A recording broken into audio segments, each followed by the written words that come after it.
The Deer in the Wood by Laura Ingalls Wilder.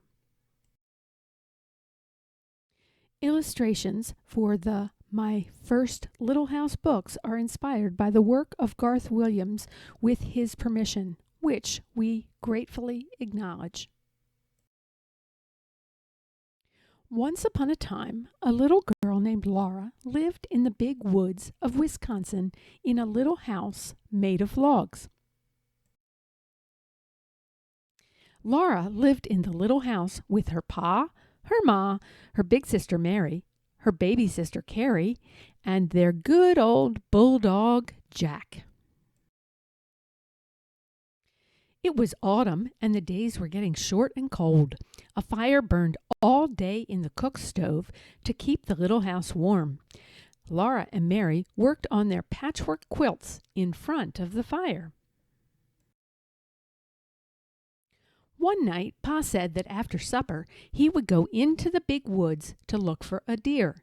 There had been no meat in the little house since spring, and it was time for Pa to go hunting again. After supper, Pa went into the big woods.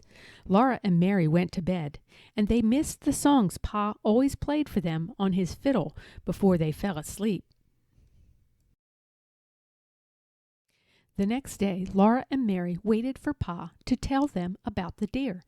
But Pa was busy all day chopping firewood, so the little house would stay warm inside, and there was no deer meat for supper that night. After supper, Pa took Laura on his knee, while Mary sat close on her little chair.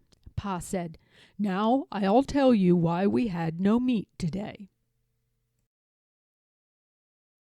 Last night I went into the woods and climbed up into a big oak tree to watch for a deer," Pa said. "Soon the big round moon rose and I could see a deer with great big horns that stood out from his head. He looked so strong and free and wild that I couldn't shoot him. I sat and looked at him until he ran off into the big woods. Then I remembered that Ma and my girls were waiting for me to bring home some meat for supper, so I made up my mind that the next time I saw a deer, I would shoot. After a long while, a mother deer and her baby fawn stepped into the moonlight. They stood there together, looking out into the woods. Their large eyes were shining and soft. I just sat there, looking at them until they walked away among the shadows. Then I climbed down out of the tree and came home." Laura whispered into his ear, "I'm glad you didn't shoot them." And Mary said, "We can eat bread and butter." Pa hugged both of them together and said, "You're my good girls." Soon Laura and Mary were tucked snugly under their covers.